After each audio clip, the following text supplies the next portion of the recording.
योग साधन ज्ञान विज्ञान धर्म अनुष्ठान जप पाठ तप त्याग मुझे प्राप्त करने में उतने सामर्थ्य नहीं हैं जितनी दिनों दिन बढ़ने वाली अनन्य प्रेममयी मेरी भक्ति है। मैं सत्पुरुषों का प्रियतम आत्मा हूँ, मैं सत्पुरुषों का प्रियतम आत्मा हूँ, ऐसा उद्धव जी से कहते हैं भगवान। मैं एकमात्र अनन्य श्रद्धा भक्ति से ही प्राप्त होता हूँ। मेरी अनन्य भक्ति उन लोगों को भी पवित्र कर देती है जो जन्म से ही चंडाल हैं भैया। इस प्रकार प्रेम से ही भगवान की प्राप्ति बतलाई गई है। वह प्रेम प्राप्त होता है सत्संग से कि बिन सत्संग न हरि कथा तेहि बिन मोह न भाग, मोह गए बिन राम पद होहि न दृढ़ अनुराग। तथा जैसे विषयों का चिंतन करने से विषयों में प्रेम होता है, ऐसे ही भगवान का चिंतन करने से भगवान में प्रेम होता है।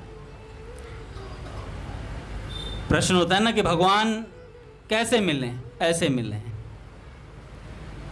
भगवान में प्रेम कैसे हो? जैसे विषयों में प्रेम है वैसे हो। क्या विषयों से प्रेम करना सिखाया गया हमें? खुद ही सीख गए हैं? सीख गए नहीं सीख गए? हमें किसी ने पहली बार टॉफी खानी सिखाई थी क्या? जीभ पे लगा दिए और ला है? सब चीज़ें अपने आप ही। ऐसे जिस चीज़ की हमें आवश्यकता होती है ना वो मिल जाती है। पूज्य मलुकपीठ सरकार कहते हैं कि भैया विषयों की आवश्यकता थी तो हमने विषयों को प्राप्त कर लिया।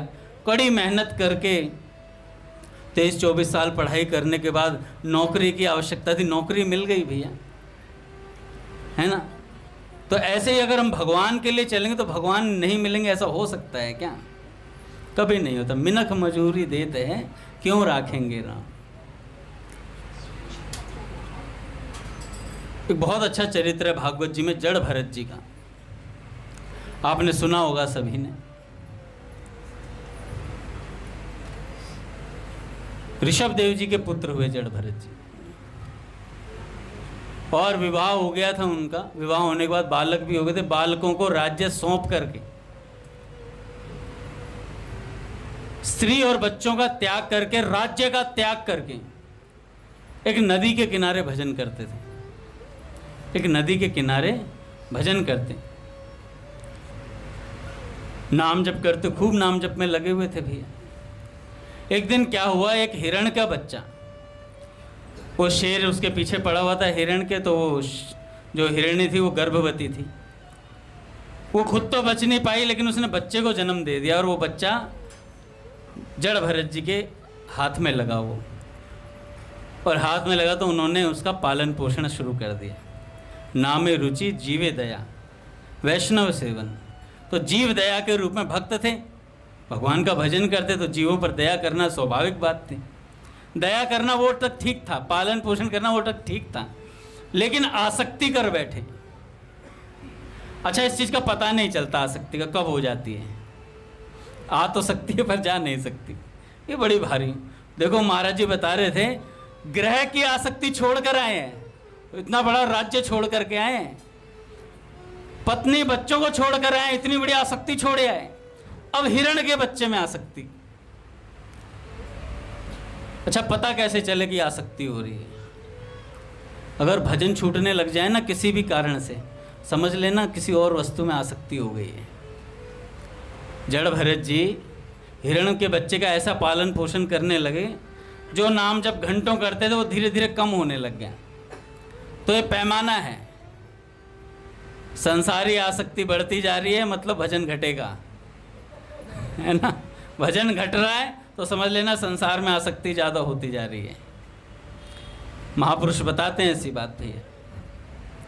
तो उनका भजन घटता चला गया, और जब शरीर छूटा तो उस हिरण के बच्चे में आसक्ति रह गई। तो अंत मति सो गति, हिरण बन गए भैया। अगला जन्म मिला हिरण का, हिरण बनकर भी उनकी स्मृति नहीं गई। भजन तो याद ही था पिछला पूरा का पूरा। फिर अपने प्राण त्याग दिए उन्होंने। अब बने भैया, अब जब बने, अब ये बने, इनका नाम पड़ा भरत, और एक शायद ब्राह्मण के यहाँ इन्होंने जन्म लिया। तो इनके पिताजी जो थे इन्हें बचपन से सिखाना चाहते थे बहुत सारी चीज़ें। पहले जो ब्राह्मण होते थे वो अपने बच्चों को कहीं भेजते नहीं थे सिखाने के लिए संस्कृत वगैरह, घर से ही वेद की सारी शिक्षा मिल जाती थी, क्योंकि उनके पिताजी खुद इतने अच्छे वेदों के ज्ञाता होते थे। हर ब्राह्मण ज्ञाता होता था अच्छा खासा वेदों का, किसी के पास सिखाने की जाने की जरूरत नहीं पड़ती, अपने बच्चों को खुद ही सिखा देते थे। तो उन्होंने गायत्री मंत्र सिखाना शुरू करा। जड़ भरत जी जानते थे अब कुछ नहीं सीखना मुझे इस संसार से, उन्हें सब आता था। वैसे कई दिन तक पाठ पढ़ाया तो ओम तक नहीं बोल के सुनाया उन्होंने। तो घर वालों ने कहा बड़ा जड़ है यार ये तो, इसका नाम जड़ भरत ही रख दो बड़ा जड़ है। चाहते तो बोल सकते थे क्योंकि सारी विद्या याद थी उन्हें पूरे की पूरे, सब कुछ बोल सकते थे, पर बोले नहीं क्योंकि बोला सो मरा। महाराज जी बता रहे थे अपनी कला का प्रदर्शन भगवान के सामने ही करो, बस संसार के सामने करोगे तो फंस जाओगे। तो इसलिए जड़ भरत जी ने कहा मैं जड़ बन जाऊंगा। जड़ बन गए महाराज, सब जानते थे पर कभी कुछ नहीं बोलते थे। बोले तो किससे बोले? राजा रघुगण से बोले। जब उनके पालकी लेकर के चले तो भैया ऐसी स्थिति थी उनकी कि चींटी तक को मरता हुआ नहीं देख सकते थे, तो पालकी में खुद लग गए थे, तो उछल उछल के चल रहे थे। और कोई उछले तो पालकी में जो बैठा होगा उसका क्या हाल होगा। तो राजा रघुगण ने बोला कि भैया ये बहुत ज़्यादा उछल रहे हैं। तो क्या 3 जनों ने कहा ये जो चौथे वाला जो लगाया है ना ये बोलता कुछ नहीं है, बस पालकी में लग गया है।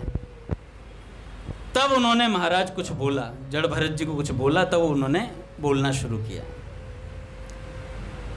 क्यों बोले? क्योंकि ये राजा रघुगण वही हिरण के बच्चे थे, आसक्ति रह गई थी ना तो छोड़ा नहीं पीछा भैया। ये महापुरुष बड़े विलक्षण होते हैं, कितने कितने जन्मों से हमारा कल्याण करने के लिए चले आ रहे होते हैं, एक को भी नहीं छोड़ना चाहते, सबको लेकर के जाना चाहते हैं, एक भी नहीं रहेगा, सबके सब जाएंगे, सबके सब भगवान के पास पहुंचेंगे। इसलिए महापुरुषों में आसक्ति भगवत दर्शन कराती है भैया। इसलिए कहा जाता है महापुरुषों में खूब आसक्ति करनी चाहिए, भर भर के। हम आसक्ति करते हैं संसार में भर भर के, महापुरुष कहते हैं इधर आ जा, हम कहते हैं हम इधर नहीं आएंगे। ऐसी स्थिति हो जाती है भैया। तो आसक्ति करनी है तो किन से करें? ये संत बताते हैं। सत्संग सुनोगे तो तब आपको पता चलेगा कि आसक्ति का डाइवर्जन किस तरफ करना है। संत लोग बता देते हैं भैया इधर आ जाओ, साइड लग जाओ थोड़े, ज़्यादा बोलो मत संसार में, बोलोगे तो फंसोगे जरूर। तो सेठ जी कहते हैं भैया जैसे विषयों का चिंतन करने से विषय प्यारे लगे, ऐसे ही भगवान का चिंतन करने से भगवान से प्रेम होगा। भगवान में अनन्य और विशुद्ध प्रेम हो जाने पर भगवान के स्वरूप का चिंतन और भगवान के नाम का जप अपने आप ही होता रहता है, अपने आप ही होता है, फिर जप करना नहीं पड़ता, होता है अब। फिर वह भगवान को भूल ही नहीं सकता। गोपियों का भगवान में अनन्य प्रेम था, अतः वे भगवान को कभी नहीं भूलते थे, एक पल के लिए भी नहीं भूलते थे। कहते थे इसे भूलूं तो कुछ घर का काम करूं ये निकल जाए स्मृति में से, कौन? श्री कृष्ण स्मृति में से निकल जाए तो कुछ घर का काम करने बैठ जाऊं, नहीं तो कुछ होता ही नहीं था महाराज।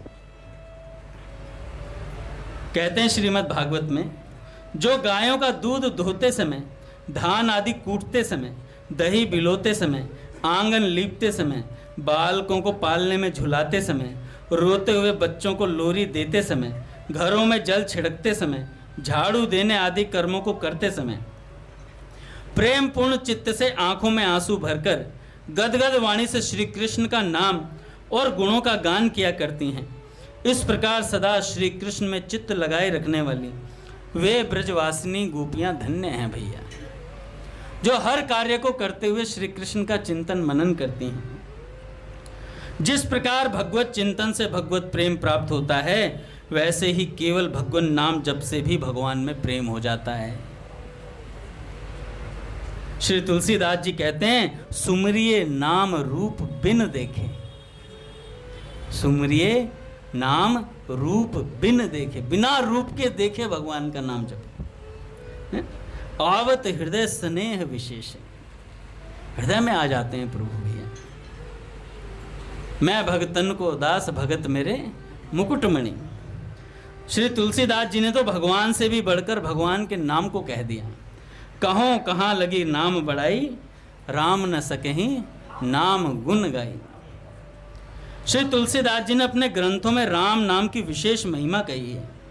इसी प्रकार वेदों में, योग दर्शन में ओम की महिमा है।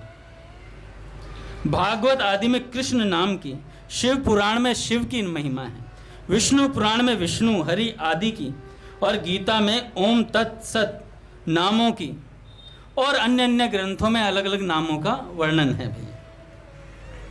इसी तरह अन्य अन्य सभी संप्रदायों के महानुभावों ने अपने अपने इष्ट देव के नाम की विशेष महिमा कही है। अतः समझना चाहिए कि राम कृष्ण गोविंद वासुदेव हरि विष्णु शिव ओम तत्सत आदि परमात्मा के जिस नाम में जिस मनुष्य की रुचि श्रद्धा विश्वास हो, उसके लिए वही सबसे बढ़कर है भैया। इसलिए उसको उसी नाम का श्रद्धा प्रेम और निष्काम भाव से तत्परता पूर्वक जप करना चाहिए। वाणी के द्वारा जो जोर से उच्चारण करके जो जप किया जाता है उसे वाचक जप कहते हैं। उससे वह उपांशु जप श्रेष्ठ है जो होठ और जीभ से दूसरों को सुनाई ना दे, ऐसा जप जो होता है। ऐसे मंद स्वर में धीरे धीरे उच्चारण किया जाता है, किंतु उससे भी बढ़कर है मानसिक जप। अच्छा, अब कहे भाई सबसे बढ़िया मानसिक जप है तो सीधा मानसिक करेंगे। कई लोग कहते हैं, सुन लेते हैं कहीं से या पढ़ लेते हैं कहीं से, सबसे बढ़िया जो जप है ना वो मानसिक है। करता नहीं हूं, पर करूंगा तो सीधा मानसिक करूंगा है ना। पर पूज्य पंडित गया प्रसाद जी महाराज कहा करते हैं कि भैया वैखरी से नाम जपो, इस जिह्वा को हिलाओ थोड़ा। आज मैं पढ़ रहा था उनके चरित्र में, बताता हूँ एक बात बड़ी अच्छी है, फिर उसके बाद आगे बढ़ेंगे। पूज्य पंडित जी महाराज जी के जो पिताजी थे ना, वैसे तो पंडित जी महाराज बहुत वैरागी हृदय के थे भैया, उनके जैसे वही हो सकते हैं। मैं भी महादेव जी को बता रहा था, पंडित जी महाराज कथा किया करते थे हाथरस में। तो प्रतीक भैया, उनके पिताजी उनके साथ रहते थे। माता जी का देहावसान हो चुका था बहुत पहले, और जब कथा करते तो नीचे बिछाने के लिए कुछ नहीं था, जैसे चटाई वगैरह बिछा देते हैं या कारपेट बिछा देते हैं, ऐसा कुछ नहीं था। तो एक सज्जन ने क्या किया, पंडित जी महाराज को बोला कि भाई, जैसे आया था ना कोई जजमान आया था, कोई देखते हैं भैया गरीबी है तो थोड़ा कुछ दे दें, दान दक्षिणा दे दें। पंडित जी महाराज लेते नहीं थे, उनका नियम था भाई, उनका दृढ़ नियम था, बिल्कुल कुछ नहीं लेते थे महाराज। गरीबी में पूरा जीवन काट दिया उन्होंने, पर किसी से कुछ लिया नहीं कभी भी। जिस घर में रहते थे ना वो घर उनका नहीं था, किसी ने उन्हें रहने के लिए दिया हुआ था। उन्होंने भी भरसक प्रयास किया पैसे देने का या कुछ वस्तु देने का, मना कर देते साहब। तो एक सज्जन ने कहा कि उन्होंने क्या करा, वो नीचे बिछाने की वो भिजवा दी, और भिजवा करके और कुछ और व्यवस्था भी करवाई उन्होंने, कुछ और चीज़ों के लिए पैसे दिए, सामान भिजवाया। तो जो लेकर के आया था रिक्शा वाला या जो भी बंदा लेके आया किसी चीज़ में, उसके 2 आने लगे लाने में। पंडित जी महाराज ने बोला कि भैया ये किसने भेजा है? तो उन्होंने कहा जी फलाने फलाने व्यक्ति हैं, उन्होंने भेजा है, उन सेठ ने भेजा है। पंडित जी महाराज ने कहा 2 आने की जगह 4 आना दिया, कहा कि ये 4 आना है, ये सामान वापस वहीं ले जाओ जिनसे लाए हो, जिनसे लाए वहीं ले जाओ। वापस भिजवा दिया, ज़रूरत ही नहीं है। एक ने कहा कि महाराज जी सत्संग होता है तो उसमें अंधेरा रहता है, लाइट होती नहीं है, तो लाइट की व्यवस्था तो करवा लो कम से कम, सत्संग होता है तो लाइट चाहिए होती है। तो पंडित जी ने महाराज ने कहा सत्संग कानों से सुना जाता है भाई, लाइट से थोड़ी। जिसे सुनना है वो कानों से सत्संग सुनेगा, सुन लेगा। अपने को गरज है ही नहीं लाइट की, चाहिए ही नहीं, लाइट भी भिजवा दी और कुछ नहीं चाहिए। ऐसे त्यागी महात्मा थे भैया, कभी कुछ नहीं लिया किसी से। कोई पैसा देना भी चाहता था, दे नहीं सकता था, उन्हें दे सकता ही नहीं था। वो किसी ना किसी प्रकार से लौटा ही देते थे वापस तुरंत। और बुरा नहीं, बुरा मानने की कोई पद्धति ही नहीं थी। जिस घर में रह रहे थे वो घर किसी का था, उन सज्जन ने सामान भिजवाया। अब सोचो, जिसके घर में रह रहे हो इतने वर्षों से, वो सामान भिजवाया तो उसे डायरेक्ट मना नहीं कर सकते। पंडित जी महाराज फंस गए धर्म संकट में। एक तरफ तो उनका भगवत आश्रय टूटता, उनका हमेशा से विश्वास था कि मैं भगवान के भरोसे रहूंगा सदा, किसी से कुछ नहीं लूंगा। और एक तरफ जिनके घर में रह रहे उन्होंने कुछ वस्तु भेजी, उसे मना करने में हिचकिचाहट होती है भैया, साधारण सी बात है। तो पंडित जी महाराज ने क्या किया, बोरिया बिस्तरा पैक करना शुरू कर दिया। कह रहे आज के बाद इस घर में ही नहीं रहेंगे, जिसकी वजह से मना नहीं कर पा रहा हूं मैं, उस घर का ही त्याग कर देता हूं। पैक करने लगे सामान सारा का सारा। तो एक सज्जन और थे उनके, जनार्दन जी शायद नाम था उनका। उन्होंने कहा कि पंडित जी महाराज कहाँ जा रहे हो? कह रहे भैया फलाने फलाने जिनका घर है, उन्होंने कुछ सामान भिजवाया, हम वापस कर नहीं पा रहे हैं, और उनका घर है तो उनके एहसान है, तो इसलिए अब ये घर ही त्याग देंगे। तो उन्होंने, जनार्दन जी ने कहा कोई बात नहीं, आप घर में रहो, मैं उन्हें समझा दूंगा, पर आप घर छोड़ के मत जाओ। तो पंडित जी महाराज ने कहा देख लो। कह रहे नहीं, देख लिया मैं समझा दूंगा अपने आप। तो उन्होंने जाकर के प्यार से समझा दिया उन्हें। तब पंडित जी महाराज वहाँ रुके घर में। कहने भैया अपना पड़ता ही नहीं खाता है। तो ऐसे विलक्षण महात्मा रहे भैया, कोई आवश्यकता ही नहीं थी। सत्संग सुन रहे हो ठीक है, नहीं सुन रहे कोई बात नहीं, घर जाओ, कोई गरज नहीं थी। कह रहे अपने को भगवान की वार्ता करनी है, कैसे ही कर ले, लाइट हो या ना हो, नीचे बिछाने के लिए तरपाल। कह रहे आवश्यकता ही नहीं है, धरती पर बैठकर जिसे सुनना हो ठीक है, नहीं अपने घर जाओ। ऐसे महात्मा भैया। उनके जो पिताजी थे, मैं भगवान नाम पर बता रहा था, अपने निज पिताजी को, वो भी बड़े अच्छे विद्वान थे भैया, तो अंत समय में भगवान नाम की स्मृति कैसे कराते थे, जगत चर्चा करने ही नहीं देते थे अपने पिताजी को।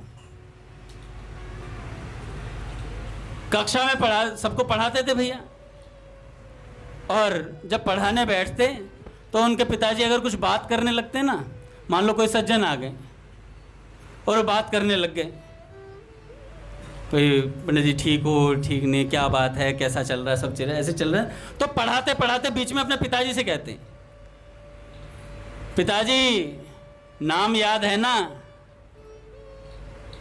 उनके पिताजी देखते तो जो आया होता था ना मिलने, उससे कहते देख लो यार ये सर पे ही बैठा है और इतना कह करके नाम शुरू कर देते। बहुत आदर करते थे अपने पुत्र का भैया वो, क्योंकि एक बार तो क्या हुआ, नींद आ गई उन्हें, जैसे झपकी आ जाती है ना, ऐसे नींद आ गई तो लेट गए। तो तुरंत कहते हैं पिताजी नाम याद है ना? अरे हाँ याद है, नाम जपना शुरू।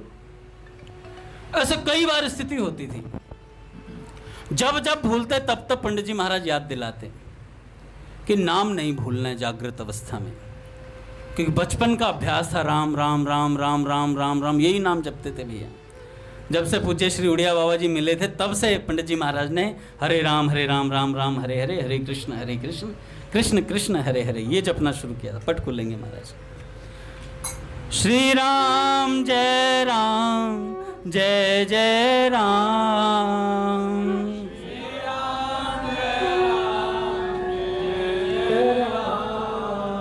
श्री राम जय जय राम,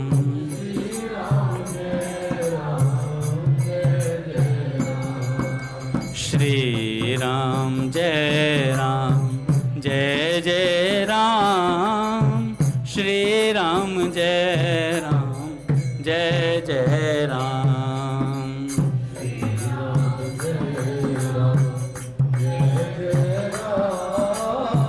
श्री राम जय जय राम, श्री राम जय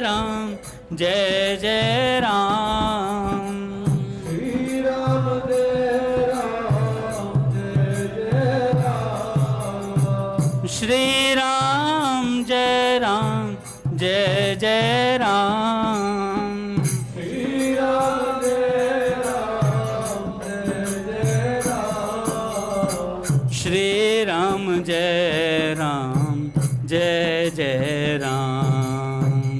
श्री राम जय राम, जय जय राम। जय रघुनंदन जय सिया राम, जानकी वल्लभ सीताराम।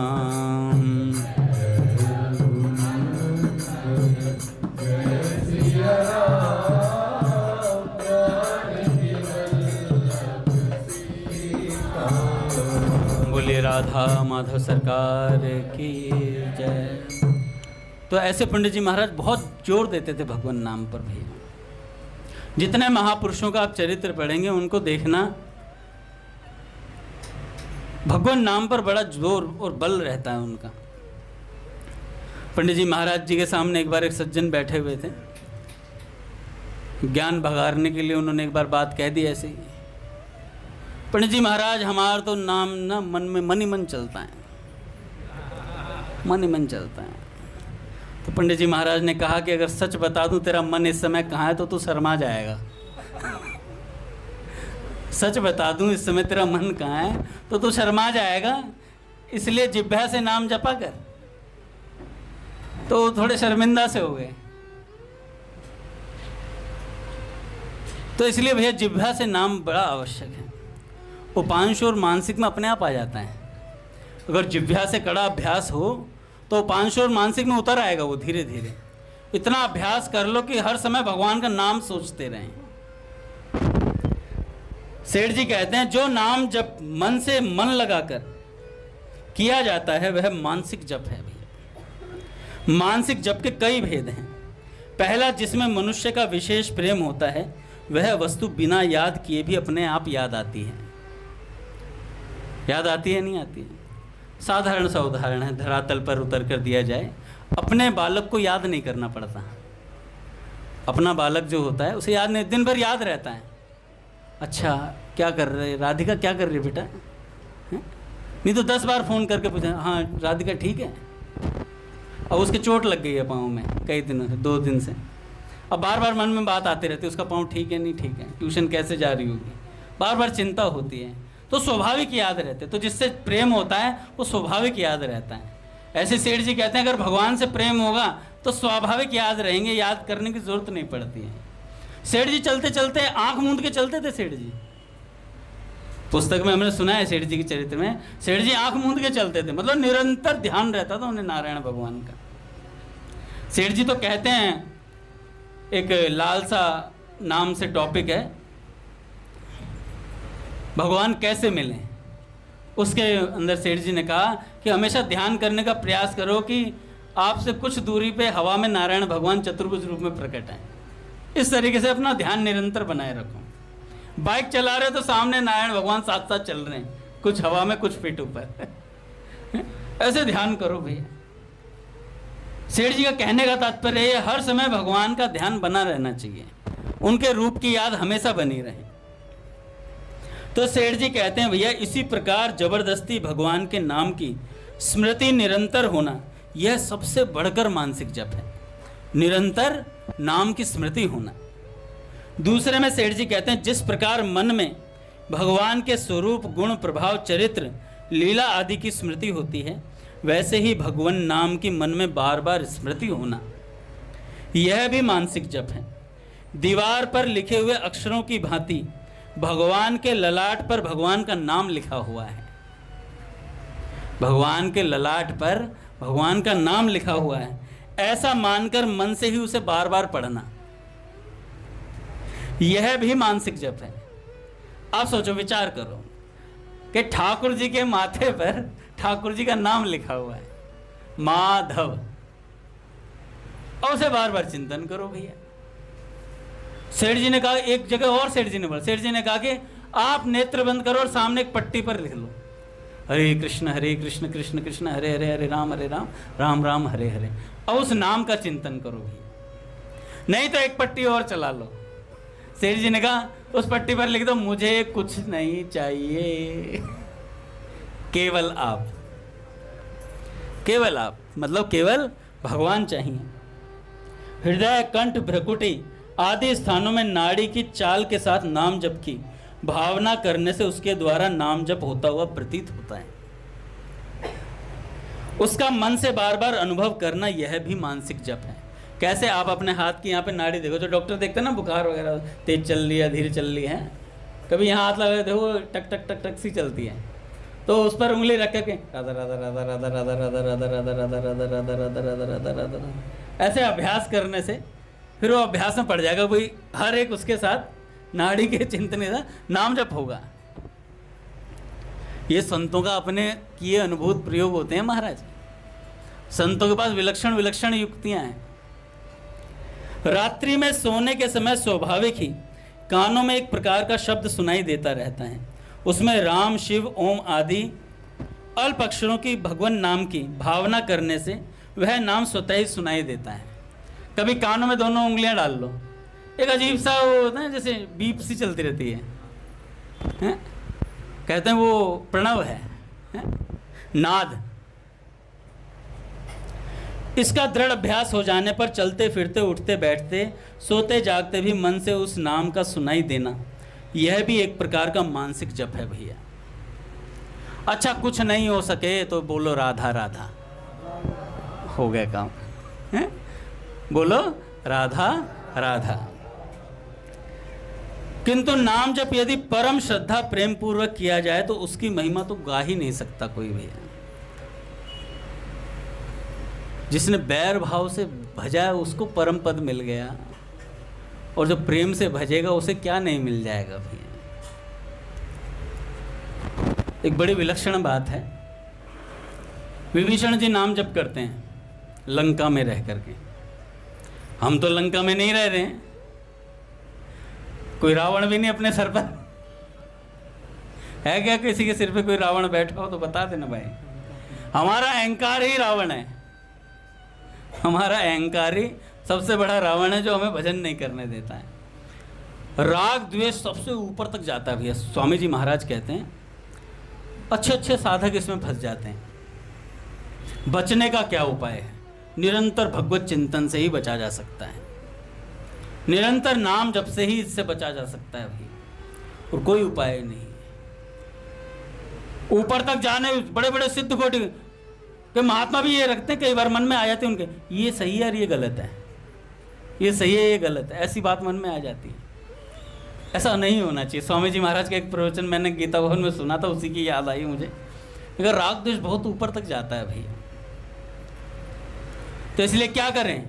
निरंतर भगवत चिंतन करें, उसके अलावा कोई चारा नहीं।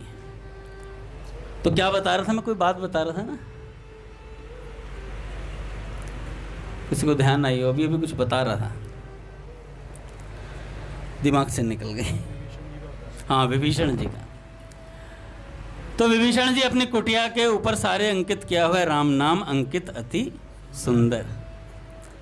किसी ने जा करके बोल दिया रावण जी से, भाई तुम भाषण देते हो वनवासी राम को नहीं छोड़ूंगा, ये कर दूंगा वो कर दूंगा, अपने भाई को तो संभाल लो। वो उसी वनवासी राम का नाम जपता है। चुगली कर दी, और चुगली कर दी तो भैया रावण गुस्से में पहुंचे विभीषण जी के पास।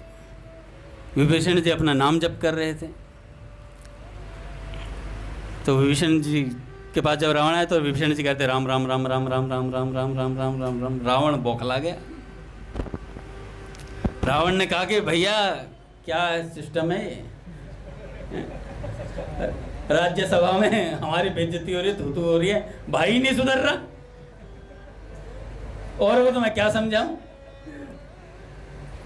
और तुमने मेरे दुश्मन का नाम क्यों लिखा हुआ है? विभीषण जी परम शांत भैया। विभीषण जी सहज भाव से बोले भैया क्या बात करते हो, किसने कान भरे हैं आपके? मैं तो भैया आपका ही चिंतन करता हूं निरंतर। करे मेरा? करे हाँ भैया, आपके और भाभी के सिवा मेरा कौन है? करे भाभी? करे कैसे? करे रा से रावण और मां से मंदोदरी, इसलिए मैंने राम लिखा हुआ है। रावण ने कहा और बड़ा लिख बेटा। और बढ़िया, बहुत बढ़िया। तो पूज्य मलुकपीठ सरकार बताई थी भक्त चतुर भी होता है। चतुर कौन?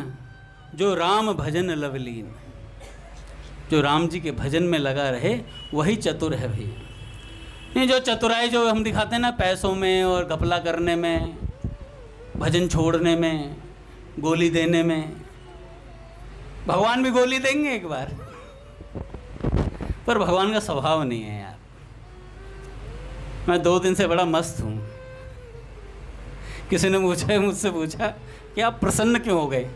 मैं कहा तुम्हें मैं उदासी अच्छा लगता हूँ लग रहा है। रास प्यारी भैया, हमने तो किसी ने बोला, हाँ गिरधर बोल रहा, कह रहा हम तो सोच रहे थे हम वाटिका से आएंगे तो अंगद जी उदास मिलेंगे। मैंने कहा 5 दिन उदास रहा था पर मैं बहुत प्रसन्न हूँ।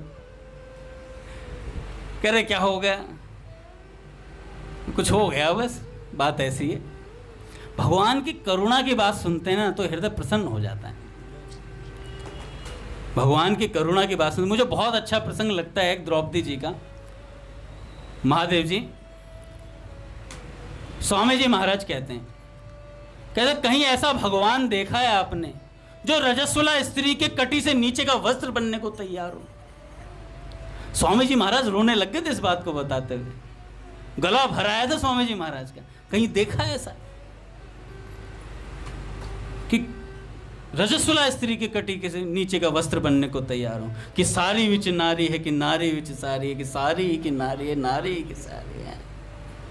भगवान आ गए भैया, अवतार ले लिया भगवान ने। 10,000 गज बल थक्यो, घट्यो न 10 गज चीर। भैया पागल हो गया दुशासन, कह रहा यार बहुत पंप करा मैं तो। वो क्या लेते हैं एक्सरसाइज करने से पहले? प्री वर्कआउट, एल कार्नाटाइन, वो गोलियां खा के आया था। फिर भी मेरे से मतलब मैं तो थक गया यार। ये नहीं पता भगवान जहां से तू ऊर्जा ले रहा है बेटे, उस ऊर्जा का स्रोत ही भगवान से शुरू होता है। तो जो भगवान बचाने पे आए, अपने एक संत हैं बापूजी, उनकी पहले कॉपी आती थी, नोटबुक आती थी, उसके पीछे लिखा रहता था 5 में से 1 भी नहीं मरा और 100 में से 1 भी नहीं बचा। किसका सहारा लोगे? किसका आश्रय लोगे? तो बस बात यहीं पर बात समझ में आ जाती है। इस एक लाइन को पढ़ने से बात समझ में आ जाती है कि भैया भगवत आश्रय सबसे बड़ी वस्तु है। नाम जप से भी तेज साधन क्या है? सुन लो कान खोल के, नाम जप से भी तेज साधन है भगवान की कृपा पर विश्वास। ये भाई जी की कही हुई बात है। आप नाम जप नहीं कर पा रहे हैं, कुछ नहीं कर पा रहे हैं, लेकिन आपको ये विश्वास है कि भगवान मुझे मिलेंगे, इस बात का विश्वास हो जाए किसी प्रकार आपको, तो भगवान आपको बिना कुछ किए मिलेंगे। भाई जी ने बोला एक जगह, कहा कि मान लो नाम जप आपसे नहीं हो पाया, अंत समय में आपकी जिह्वा पर लकवा मार गया, क्या करोगे उस समय? चेतना तो जागृत रहती है, बोल नहीं पाते, दिख सब रहा होता है, जीभ पर लकवा मार गया, क्या करोगे उस समय? मन में ये भाव रहना चाहिए भगवान मुझे अवश्य मिलेंगे। मैं एक कथा फिर दोबारा सुनाता हूँ, शंकर भगवान की घटना बाबा ने सुनाई है कई बार, मैंने भी यहाँ कई बार सुना दी, फिर सुन लो एक बार, भगवत विश्वास बढ़ता है।